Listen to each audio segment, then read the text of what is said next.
نحمده ونصلي على رسول الکریم اما بعد۔ اب مجھے علم نہیں ہے کہ یہ بیچ میں فون کال آ گئی تھی مولانا طاہر صاحب کی، پچھلے ہفتے کچھ ٹیکنیکل گڑبڑ ہو گئی تھی، تو آج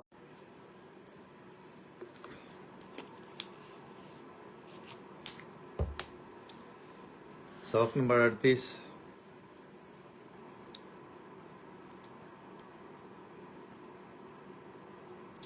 جمال مصطفیٰ صلی اللہ علیہ وسلم۔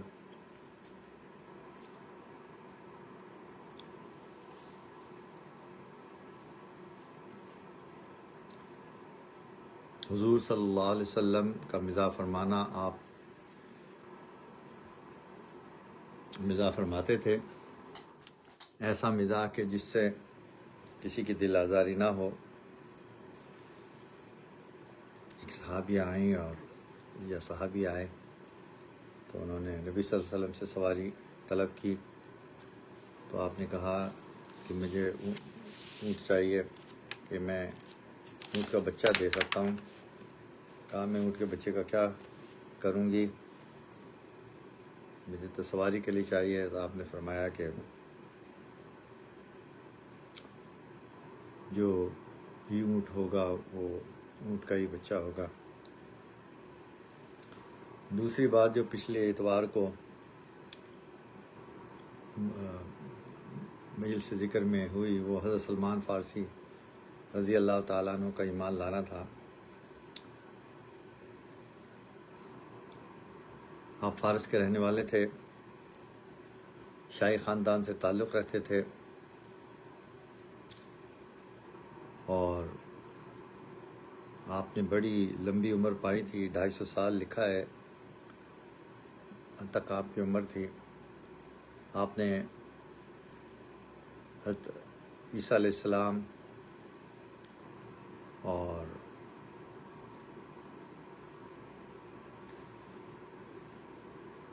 موسیٰ علیہ السلام کا زمانہ تو نہیں پایا، لیکن عیسائیت کا زمانہ پایا۔ یہودی راہبوں سے آپ کا ضرور رابطہ رہا، اور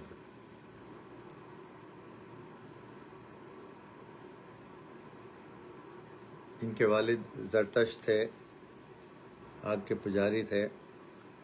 ایک مرتبہ کسی کام سے والد نے بھیجا تو راستے میں ان کو چرچ میں ایک پادری کی گفتگو سنی تو اس کو پسند آئی۔ گھر جا کے کہا کہ ابا جی ہمارا مذہب باطل ہے اور عیسائی مذہب حق پر ہے۔ والد نے بہت مارا، اس نے کہا کہ نہیں، ہم حق پر ہیں اور عیسائی حق پر نہیں ہیں۔ پھر ان کے پیروں میں بیڑی ڈال دی تاکہ وہ گھر سے باہر نہ جا سکیں۔ کسی دن موقع پا کر وہ گھر سے بھاگ لیے، اور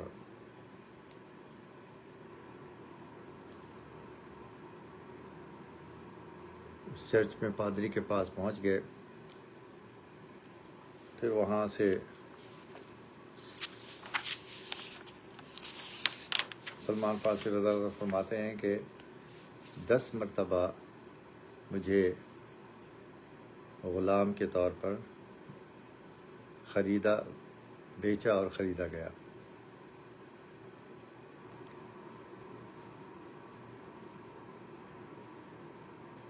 آخر میں مدینہ منورہ پہنچے، وہاں ایک یہودی کے باغ میں کام کرتے تھے، اور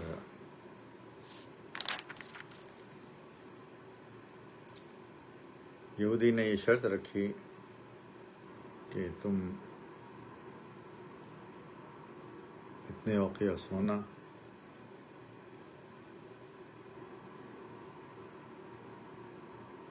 اور 100 درخت کھجور کے جب پھل دینے لگیں تو پھر میں تمہیں آزاد کروں گا۔ نبی صلی اللہ علیہ وسلم کے پاس کچھ سونا آیا اور وہ سونا آپ نے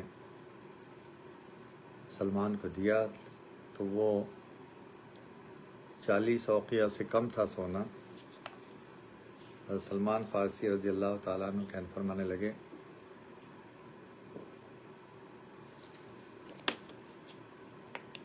یہ سونا تو کم ہے۔ آپ نے فرمایا کہ جاؤ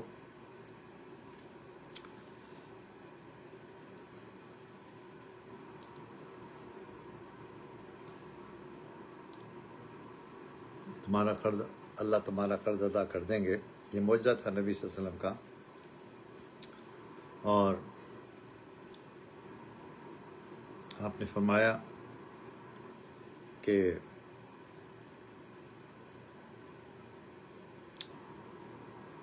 صحابہ سے کہ کھجور کے درخت، کھجور کے پودے لاؤ۔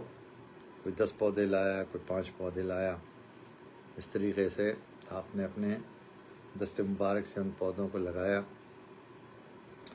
اور 1 سال سے کم عرصے میں وہ درخت پھل دینے لگے، اور وہ سونا بھی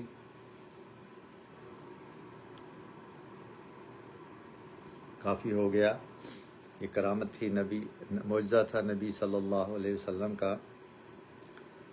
سلمان فارسی چونکہ غلام تھے اس لیے بدر اور احد میں شرکت نہ کر سکے،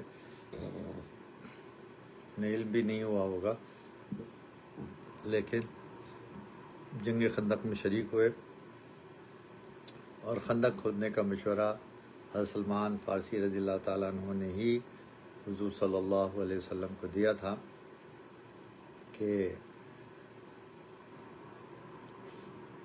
عجم یعنی فارسی لوگ اس طریقے سے جنگ لڑتے ہیں۔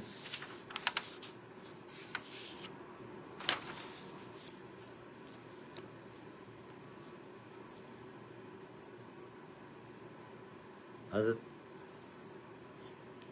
سلمان فارسی رضی اللہ تعالیٰ عنہ کو رسول اللہ صلی اللہ علیہ وسلم نے اہل بیت میں سے فرمایا کہ یہ میرے اہل بیت میں سے ہیں۔ حافظ ابن قیم رحمۃ اللہ علیہ فرماتے ہیں سلمان رضی اللہ تعالیٰ عنہ سے کوئی ان کا نام پوچھتا تو وہ فرماتے میرا نام عبداللہ ہے۔ نسبت پوچھو تو اپنے آپ کو ابن الاسلام یعنی اسلام کا فرزند فرماتے تھے۔ سرمایہ اور دولت پوچھو تو فقر ہے، دکان ان کی مسجد ہے، کمائی ان کی صبر ہے، لباس ان کا تقوی ہے، تکیہ ان کا بیداری ہے، اور ان کا افتخار یہ ہے کہ منا یعنی آپ صلی اللہ علیہ وسلم نے ارشاد فرمایا کہ سلمان ہم میں سے ہے۔ اور اگر ان کا قصد اور ارادہ پوچھو تو فرماتے، یہ سورہ کہف کی آیت تلاوت فرماتے یریدون وجہہ ولا تعد عیناک عنہم ترید زینت حیات الدنیا، کہ یہ وہ لوگ ہیں جو اللہ سبحانہ و تعالیٰ کی خوشنبیدی چاہتے ہیں،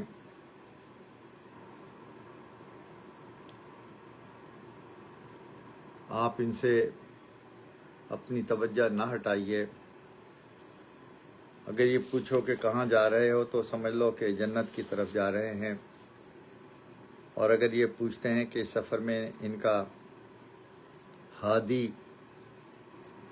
اور رہنما کون ہے تو خوب جان لو کہ امام المتقین، ہادی الخلاق الی رب العالمین، سید الاولین والآخرین، خاتم الانبیاء والمرسلین صلی اللہ علیہ وسلم وعلی آلہ وصحبہ وذریاتہ اجمعین ہیں۔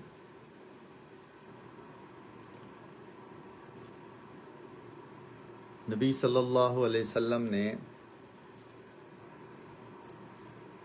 جب مکہ سے مدینہ منورہ ہجرت فرمائی تو انصار اور مہاجر دونوں میں مواخات قائم کی،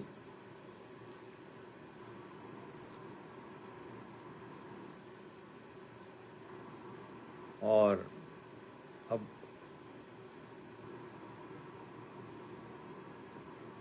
دوسری مواخات ہجرت کے بعد مہاجر انصار کے درمیان ہوئی۔ حضرت ابن عمر رضی اللہ عنہ سے روایت ہے کہ آپ صلی اللہ علیہ وسلم نے حضرت ابو بکر، حضرت عمر، حضرت طلحہ، حضرت زبیر، حضرت عثمان بن عفان، حضرت عبد الرحمن بن عوف کے درمیان مواخات فرمائی۔ اس پر حضرت علی رضی اللہ تعالیٰ عنہ کیا، یا رسول اللہ، آپ نے ان صحابہ کے درمیان تو برادری کا رشتہ باندھ دیا اور مجھے تنہا چھوڑ دیا، میرا بھائی کون ہے؟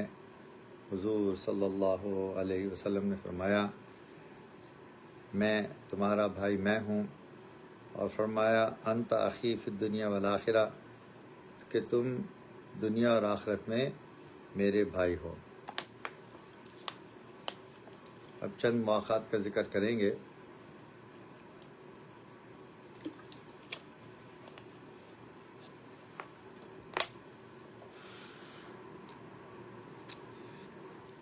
حضرت ابوبکر صدیق اور حضرت عمر رضی اللہ تعالیٰ عنہ کے درمیان آپ صلی اللہ علیہ وسلم نے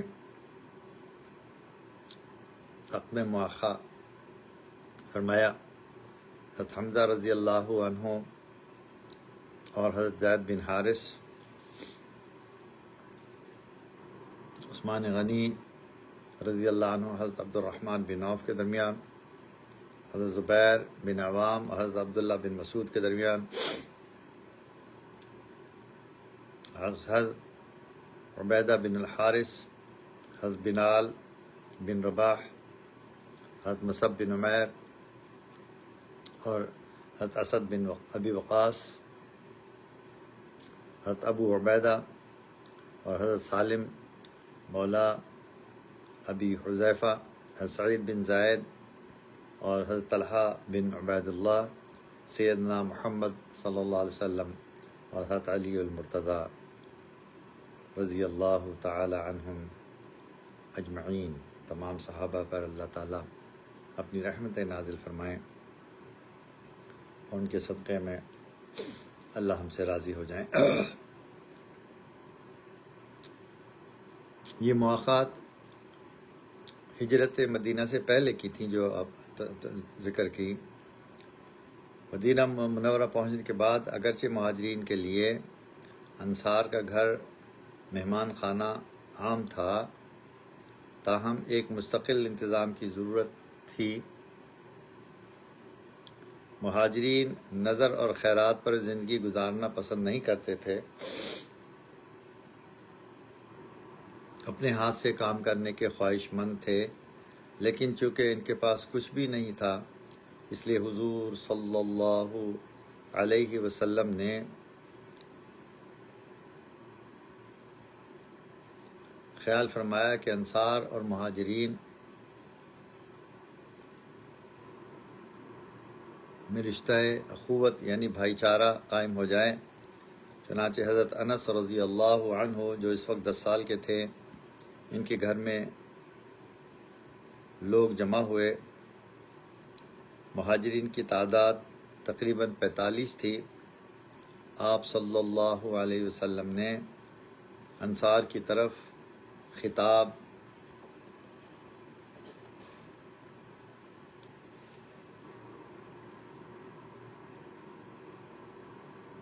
کر کے فرمایا، یہ تمہارے بھائی ہیں۔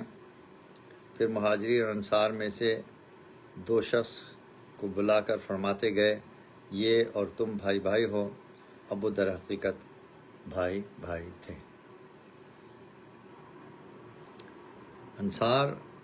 انصاری صحابہ رضوان اللہ تعالی عنہ اجمعین نے بے مثال قربانیاں دیں اور مہاجرین کو اپنے ساتھ گھر لے گئے۔ گھر کی ایک ایک چیز کا جائزہ کروایا کہ آدھا آپ کا ہے اور آدھا میرا ہے۔ سعد بن ربیع حضرت عبد الرحمن بن عوف کے بھائی قرار دیے، قرار پائے۔ ان کی 2 بیویاں تھیں۔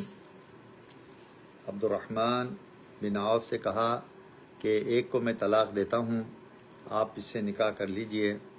انہوں نے احسان مندی کے ساتھ انکار کر دیا۔ دنیا انصار کے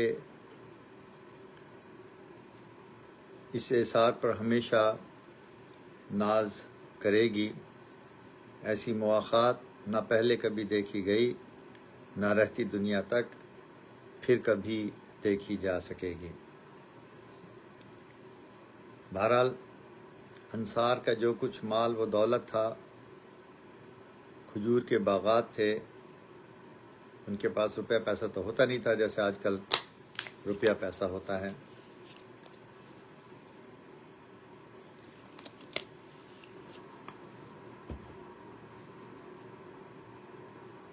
انہوں نے درخواست کی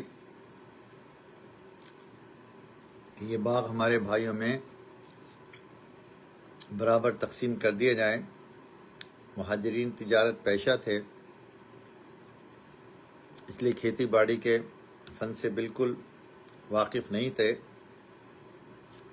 اس وجہ سے آپ صلی اللہ علیہ وسلم نے ان کی طرف سے انکار کیا تو انصاری صحابہ نے عرض کیا کہ یا رسول اللہ صلی اللہ علیہ وسلم، ہم سب کام خود انجام دے دیں گے، جو کچھ پیداوار ہوگی اس میں سے آدھا حصہ مہاجر بھائی کا ہوگا۔ آپ صلی اللہ علیہ وسلم نے یہ بات منظور کر لی۔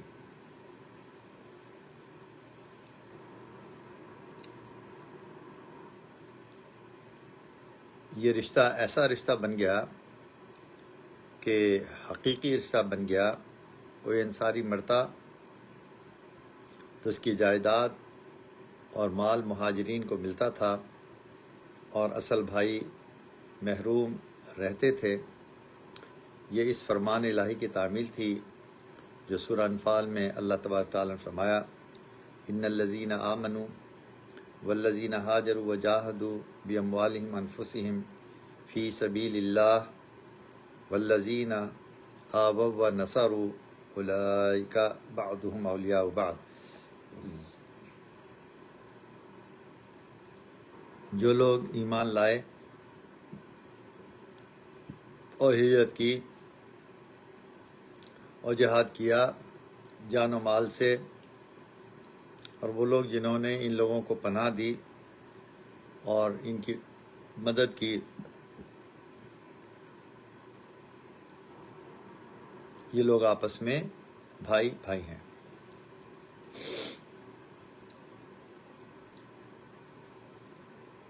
یہ میراث کے حکم کی منسوخی کے بارے میں جو سورہ انفال میں آیت اتری وہ تلاوت کی جائے گی۔ جنگ بدر کے بعد مہاجرین کی مدد کی ضرورت نہ رہی تو یہ آیت مبارکہ نازل ہوئی، وَأُولُو الْأَرْحَامِ بَعْضُهُمْ أَوْلَىٰ بِبَعْضٍ۔ اب قرابت دار ایک دوسرے کے زیادہ حقدار ہیں۔ اس آیت مبارک کی روح سے مہاجرین اور انصار میں وراثت کا حکم منسوخ ہو گیا، اور قرابت دار ہی وراثت کے حقدار ٹھہرے، اور تمام مومنوں کو آپس میں بھائی بھائی بنا دیا گیا۔ سورہ حجرات کی آیت ہے، انما المؤمنون اخوۃ، کہ تمام مسلمان آپس میں بھائی بھائی ہیں۔ ان مواخات کا رشتہ فقط ہمدردی، غمخواری اور ایک دوسرے کی مدد کے لیے رہ گیا، اور میراث نسبی رشتہ داروں کے لیے خاص کر دی، یعنی جو بایولوجیکل بہن بھائی ہیں اور اولاد ہے اور ماں باپ ہیں۔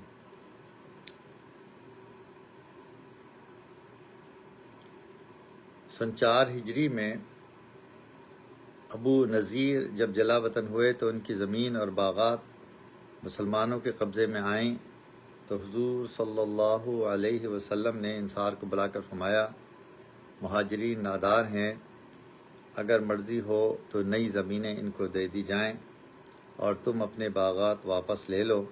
ارسار نے عرض کیا کہ نہیں، ہمارے باغات بھائیوں کے قبضے میں ہی رہنے دیں اور نئے بھی انہی کو عطا فرما دیجیے۔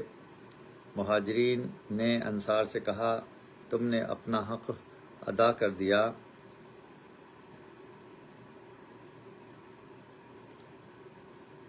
اور ہم تمہارا احسان کبھی نہیں بھولیں گے۔ لا تنسا فضلکم۔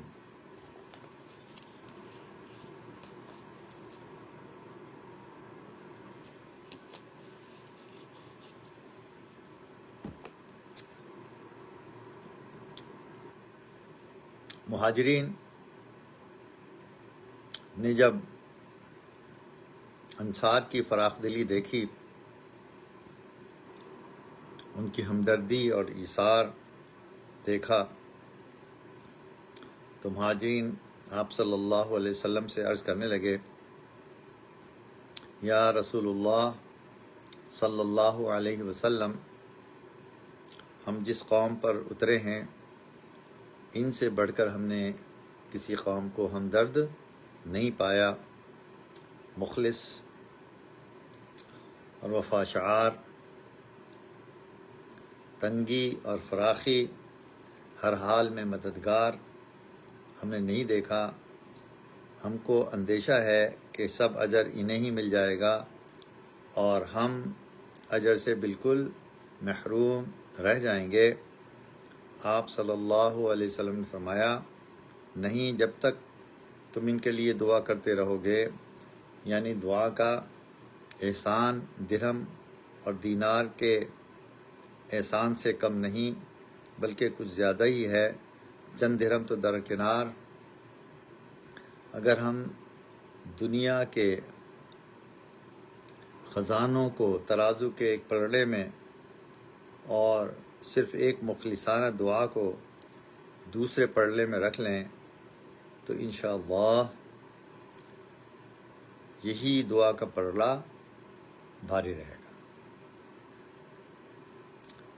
امی جان عائشہ رضی اللہ تعالیٰ عنہ کے پاس جب کوئی سائل آتا اور دعائیں دیتا جیسا کہ سائلین کا طریقہ ہوتا ہے، تو امی جان بھی اس سائل کو دعائیں دیتی اور بعد میں کچھ خیرات دیتی۔ کسی نے کہا، اے ام المومنین، آپ سائل کو صدقہ بھی دیتی ہیں اور جس طرح وہ آپ کو دعائیں دیتا ہے آپ بھی دعا دیتی ہیں۔ فرمایا، اگر میں اس کو دعا نہ دوں، فقط صدقہ دوں، تو اس کا احسان مجھ پر رہے گا، بلکہ زیادہ رہے گا، اس لیے کہ دعا صدقے سے بہتر ہے۔ آج تو کہتے صاحب مال دو، دعا تو کیا ہے، دعا تو دیتے رہتے ہیں، لیکن دعا بہت بڑی، صدقے سے بھی بڑی ہے، تاکہ میرا صدقہ خالص رہے، کسی احسان کے مقابلے میں نہ ہو۔ مہاجرین نے بھی بہت اعلیٰ برتاؤ کیا جی۔ مہاجرین بھی رسول اللہ صلی اللہ علیہ وسلم کے تیار کردہ تھے۔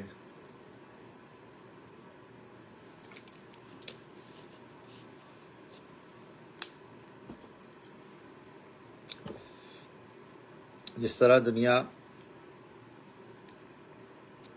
انصار کے اثار پر ہمیشہ ناز کرے گی، اسی طرح مہاجرین کے اعلیٰ اخلاق کی بھی دوسری مثال نہ مل سکے گی۔ جب حضرت عبد الرحمن بن عوف رضی اللہ عنہ کو نصف ہر شے لینے کی درخواست کی گئی تو انہوں نے کہا، اللہ آپ کو یہ سب مبارک کرے، مجھے صرف بازار کا راستہ دکھا دیجئے۔ انہوں نے قیقاع کا مشہور بازار تھا، جا کر راستہ بتا دیا۔ انہوں نے کچھ گھی، کچھ پنیر خریدا اور شام تک خرید و فروخت کی۔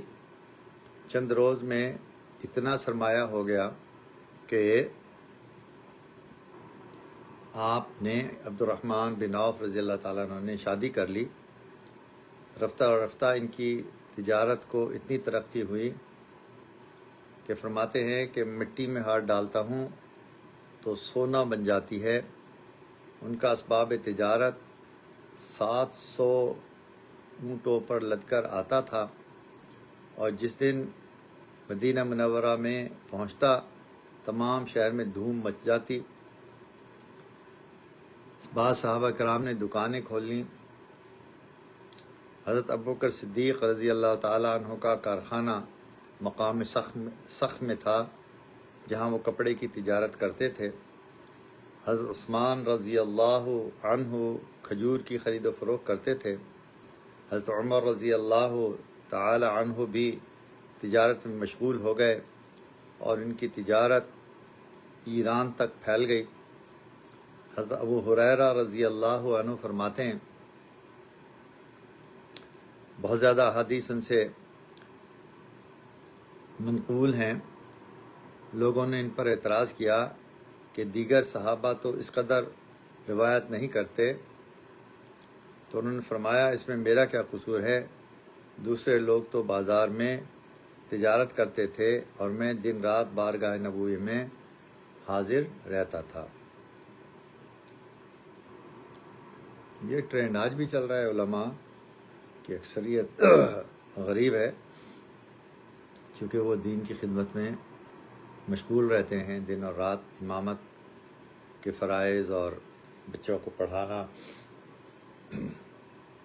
اللہ تعالیٰ حضرات علماء کی قربانی کو قبول فرمائیں۔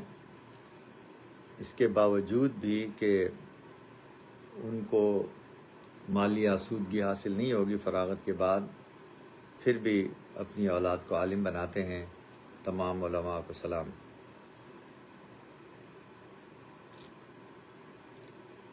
رسول اللہ صلی اللہ علیہ وسلم جب جنگ خیبر سے فارغ ہوئے اور مدینہ منورہ تشریف لائے تو مہاجرین انصار کے عطیے جو باغات کی صورت میں تھے واپس کر دیے۔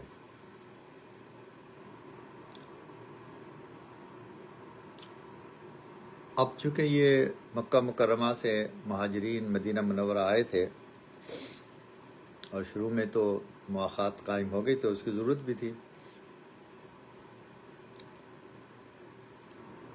تو جیسے جیسے مہاجرین صحابہ کو آسودگی حاصل ہوتی تھی، وہ پھر اپنے محسنین جنہوں نے ہمدردی، محبت، ایثار کیا تھا، ان کو واپس باغات وغیرہ واپس کرنے شروع کر دیے۔ مہاجرین کے لیے مکانات کا یہ انتظام ہوا کہ انصار نے اپنے گھروں کے پاس جو خالی زمینیں تھیں ان کو دے دیں، اور جس کے پاس زمینیں نہ تھیں انہوں نے اپنے رہنے کے مکانات دے دیے۔ مواخات میں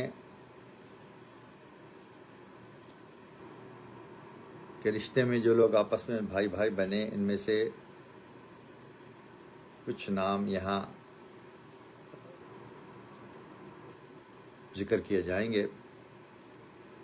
حضرت ابوبکر صدیق رضی اللہ تعالیٰ عنہ یہ مہاجر تھے، اور حضرت خارجہ بن زید انصاری کے ساتھ ان کی مواخات ہوئی۔ حضرت عمر رضی اللہ تعالیٰ عنہ کی مواخات حضرت عتبان بن مالک انصاری رضی اللہ تعالیٰ عنہ سے ہوئی۔ حضرت عثمان غنی رضی اللہ تعالیٰ عنہ کی مواخات حضرت اوس بن ثابت سے ہوئی۔ حضرت ابو عبیدہ بن جراح رضی اللہ تعالیٰ عنہ کی مواخات حضرت سعد بن معاذ رضی اللہ تعالیٰ عنہ سے ہوئی۔ حضرت زبیر بن العوام مہاجر حضرت سلامہ بن وقش انصاری رضی اللہ تعالیٰ عنہ کے ساتھ ہوئی۔ حضرت مصعب بن عمیر رضی اللہ تعالیٰ عنہ کی مواخات آپ صلی اللہ علیہ وسلم نے حضرت ابو ایوب انصاری رضی اللہ عنہ سے کی۔ حضرت عمار بن یاسر کی مواخات حضرت حذیفہ بن یمان سے ہوئی۔ حضرت ابو ذر غفاری رضی اللہ تعالیٰ عنہ کی مواخات حضرت منظر بن عمر رضی اللہ تعالیٰ عنہ سے ہوئی، حضرت سلمان فارسی رضی اللہ تعالیٰ عنہ کی مواقعات حضرت ابو درداء رضی اللہ تعالیٰ عنہ سے ہوئی، حضرت بلال رضی اللہ تعالیٰ عنہ کی مواقعات حضرت ابو ردیحہ سے ہوئی، حضرت ابو حذیفہ بن عتبہ کی مواقعات حضرت عباد بن بشر سے، اور حضرت سعید بن زید کی مواقعات حضرت ابی بن کعب سے قرار پائی۔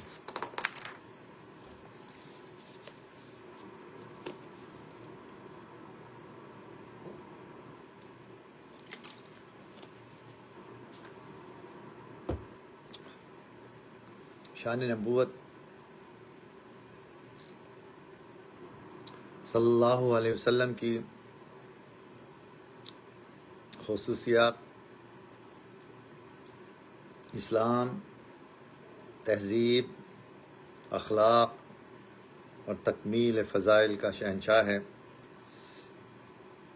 اللہ کے احکام کو نافذ کرنے کے لیے بہترین وزراء، بہترین سپہ سالار، عرض کے ہر قابلیت کے لوگوں کی ضرورت تھی۔ آپ صلی اللہ علیہ وسلم کی صحبت کی برکت سے مہاجرین میں ان قابلیتوں کا ایک گروہ تیار ہو چکا تھا، اور ان میں یہ وصف پیدا ہو چکا تھا کہ ان کی درسگاہ طبیعت سے مزید ایسے ہیرے تربیت پا کر نکلیں۔ اس بنا پر جن لوگوں میں رشتہ اخوت قائم کیا گیا، ان میں اس بات کا لحاظ رکھا گیا کہ ان کا مزاج آپس میں ملے، متحد ہو۔ اسی بات کے لحاظ کی وجہ سے اتنی کم مدت میں سینکڑوں لوگوں کی طبیعت اور فطرت کا اتحاد کا صحیح اور پورا ہونا تقریباً ناممکن ہے۔ تو یہ بات تسلیم کرنی پڑے گی کہ شان نبوت کی خصوصیات میں سے ہے کہ آپ صلی اللہ علیہ وسلم نے جن لوگوں میں مواقعات قائم کی، ان کے مزاج کو سمجھنا یہ شان نبوت ہے، عام انسان کے بس کی بات نہیں ہے۔ حضرت سعد بن زید رضی اللہ تعالیٰ عنہ کی ابی بن کعب رضی اللہ عنہ سے ملاقات ہوئی، چنانچہ حضرت سعید بن زید رضی اللہ عنہ عشرہ مبشرہ میں سے ہیں، جنہوں نے اسلام کا نام سنتے ہی لبیک کہا، کیونکہ وہ اپنے والد زید بن نفیل کی زیر تربیت تھے، جنہوں نے ملت ابراہیمی کی پیروی کی۔ ملت ابیکم ابراہیم وسماکم المسلمین۔ حضرت عمر رضی اللہ تعالی عنہ زید بن نفیل کی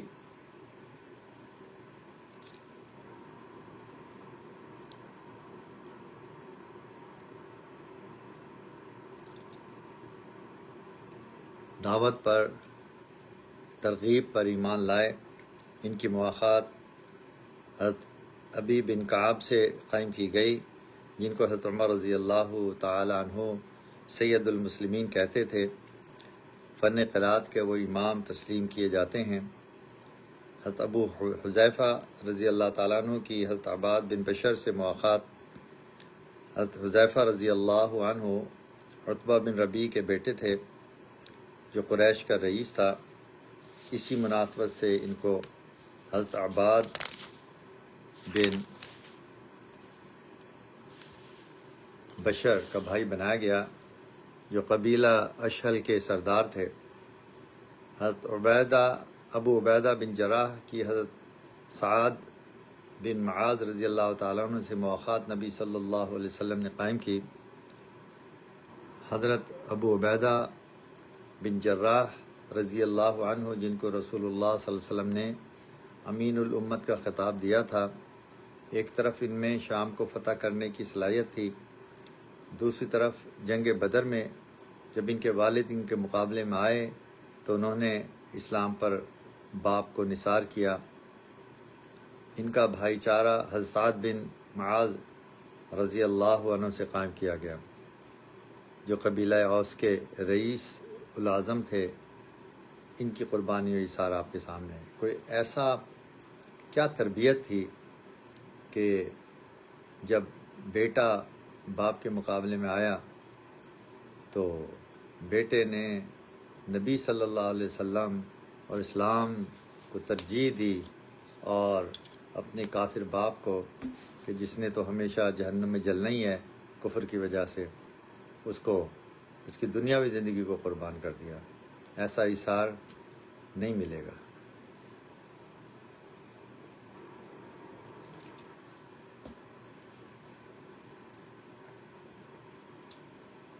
ایک مرتبہ ایک فاقہ زدہ شخص حضور صلی اللہ علیہ وسلم کی خدمت میں آیا کہ میں سخت بھوکا ہوں۔ آپ نے دریافت فرمایا کہ گھر میں کچھ کھانے کو ہے؟ جواب ملا کہ صرف پانی۔ آپ نے حاضرین کی طرف مخاطب ہو کر فرمایا کوئی ہے جو ان کو آج اپنا مہمان بنائے؟ حضرت ابو طلحہ رضی اللہ عنہ نے عرض کیا کہ میں حاضر ہوں۔ غرض وہ اپنے گھر لے گئے۔ بیوی نے کہا صرف بچوں کا کھانا ہے۔ انہوں نے بیوی سے کہا بچوں کو سلا دو اور چراغ بجھا دو اور وہی کھانا مہمان کے سامنے رکھ دو۔ میاں بیوی بیٹھے اسی طرح ہاتھ چلاتے رہے کہ گویا کھا رہے ہیں۔ انہی صحابہ رضی اللہ عنہ کی شان میں یہ آیت مبارکہ نازل ہوئی، سورہ حشر کی آیت ہے، وَيُؤْثِرُونَ عَلَىٰ أَنفُسِهِمْ وَلَوْ كَانَ بِهِمْ خَصَاصَةٌ۔ وہ خود تنگی میں مبتلا ہوتے ہیں تاہم اپنے اوپر دوسروں کو ترجیح دیتے ہیں۔ تو صاحبو، یہ تھا آج کا سبق نمبر 38، نبی صلی اللہ علیہ وسلم کا مزاح مبارک کا بیان، حضرت سلمان فارسی کا ایمان لانے کا بیان، اور نبی صلی اللہ علیہ وسلم کا مواخات قائم کرنے کا بیان، کس طرح انصار صحابہ نے اپنے مہاجر بھائیوں کے لیے قربانیاں دیں۔ اگر کسی کی 2 بیویاں تھیں تو ایک کو طلاق دے کر دوسری بیوی کو ان کے نکاح میں پیش کرنے کی پیشکش، اپنے باغات آدھے آدھے کر دینا، زمین دے دینا، ایسی مواخات رہتی دنیا تک نہ پہلے دیکھی گئی اور نہ آج دیکھی جا رہی ہے اور نہ قیامت تک دیکھی جائے گی۔ یہ نبی صلی اللہ علیہ وسلم کی تربیت تھی، ایسی صحابہ کی جماعت تیار کی کہ آج ہم تک جو دین پہنچا ہے ان صحابہ کی قربانیوں سے ہی پہنچا ہے۔ اگر صحابہ دین نہ پہنچاتے، یہ قربانیاں نہ دیتے، تو آج ہم اندھیرے میں ہوتے۔ اللہ تبارک تعالی ہمیں ان صحابہ کے طفیل ایمان پر عمل کرنے کی اور ایمان پر مرنے کی توفیق عطا فرمائے۔ اشہد ان لا الہ الا اللہ واشہد ان محمدًا عبدہ ورسولہ۔ اللہ تعالی ہمیں ہر قسم کی پریشانیوں سے، مصیبتوں سے، بلاؤں سے، بیماریوں سے محفوظ رکھے، ہمارے رزق میں برکت عطا فرمائے، ہماری اولاد میں برکت عطا فرمائے، ہماری جان مال عزت آبرو میں برکت عطا فرمائے۔ وآخر دعوانا الحمدللہ رب العالمین۔ السلام علیکم ورحمۃ اللہ وبرکاتہ۔